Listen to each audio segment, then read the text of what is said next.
Hey, what's up? This is Nikki Misery of New Year's Day, and you're on BackstageAxxess.com, where the real show begins.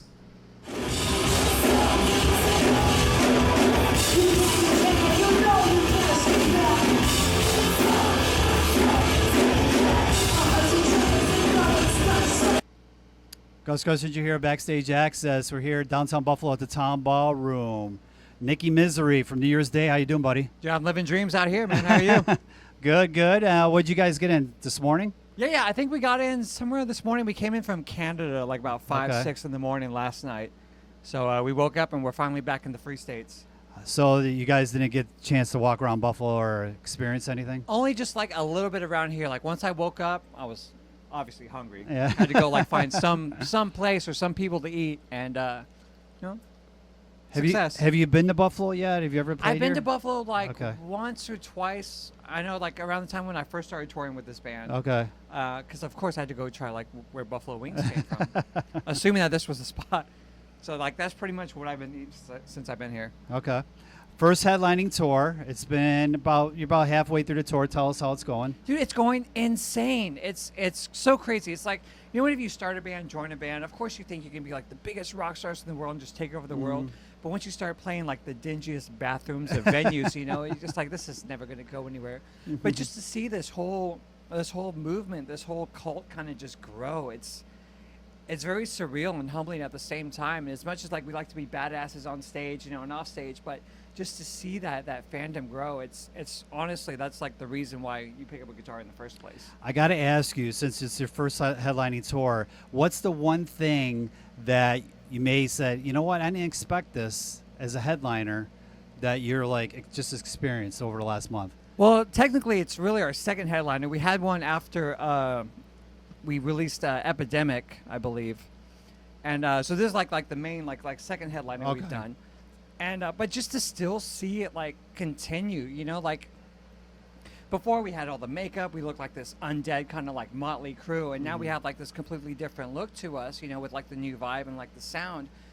You don't know if like people are still gonna give a shit, still care, and just see them still doing that and like still coming. Like we went to Canada, you know, we were in Canada the past 2 days, and we've never done good in Canada. Like nobody ever comes out. And like just to see like that kind of crowd was already just like, wow, this is really something. So Unbreakable obviously is a great record. It's the latest record. A lot of pop metal, a lot of like you know, even industrial, a lot of like different types of mixes. Is there something that you guys wanted to do different with this record, say it in the last record, or did it just organically come out like that? It was a little bit of both. Like you can hear the influence of who we've been touring with. You know, we love to soak in like different inspirations.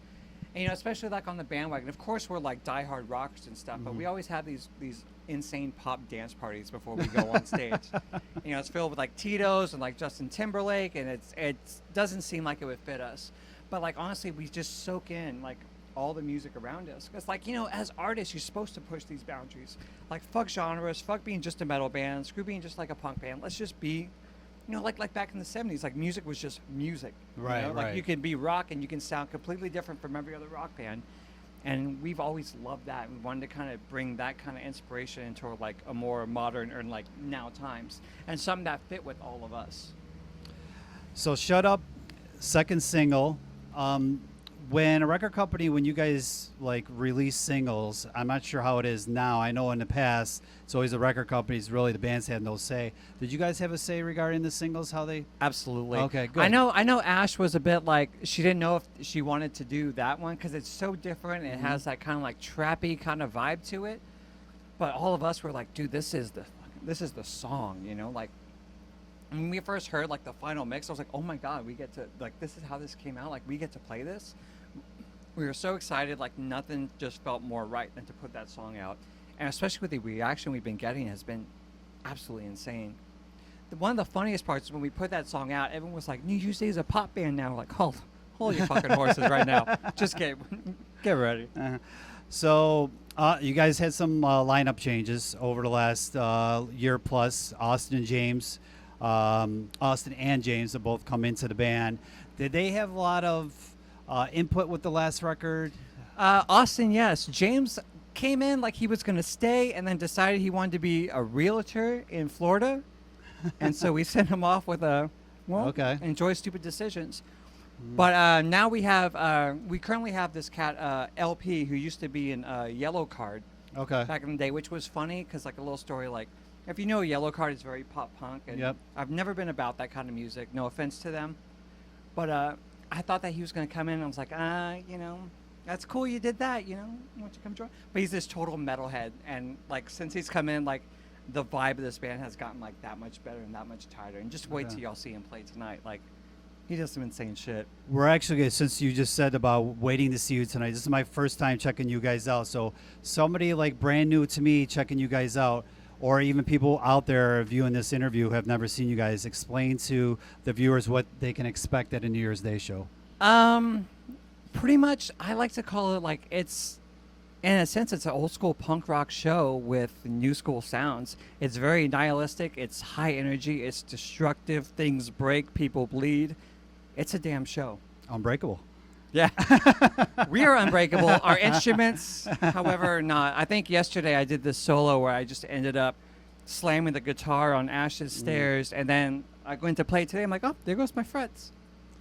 But absolutely worth it. Mitch Marlowe and Scott Stevens are the two producers on Unbreakable, and you know, when you have two producers that actually maybe see different things, how did that work with you guys when you have multiple producers? It was very nerve-wracking at first because you're thinking like too many cooks in the kitchen. Yeah. Like, whoever really Right. has more than one. Right. Especially in this kind of industry where like egos are such a thing and it's so hard to break out. But honestly, it was the easiest process. And especially with our label now, they actually gave us time to work on a Okay. record. And not to say we're not proud of the other ones, but we were pretty much given like, here's a month, do this, these are your songs. And this time we had to sit there, we had more time to like obsess over it, like really dig into like, you know, inside where like, because like Mitch Marlowe and Scott, they would like pull things out of you didn't know you had. You know, and that was one of the like the most awesome things about writing with those guys. So the band is actually after this run of dates, you guys are going out with Godsmack in a little bit in the fall, and I think in this moment Hailstorm over in Europe, you guys Yeah. are be doing a big. So I mean, there's a lot going on with you guys. Tell us about the upcoming dates with those bands, and do you know those bands? Have you worked with them in the past? Godsmack, he came out. Sully came out to one of the shows with Hailstorm when we Okay. were with Stitched Apart because he just did a Right. song with them. I don't really know them too much though, but after this tour, we have in this moment, Motionless in White, Dead, and us. Okay. And they're like we've obviously toured Right. all those cats plenty of times. Right. And then the Hailstorm crew, they're just like that's the raddest cats I think I've ever toured with. Nicest people, band and crew and all. Like I couldn't be more excited for the rest of the year, you know. Lots going on with New Year's Day. Check out the new record, Unbreakable. Check them out on tour. They're going to be on tour pretty much for the rest of the year.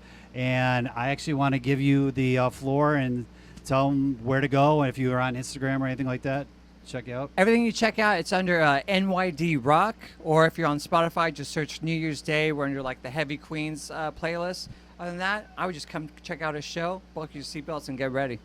Check out Unbreakable and check out this interview and check out New Year's Day out on tour. Gus Gressinger here at BackstageAxxess. Thanks for taking the time.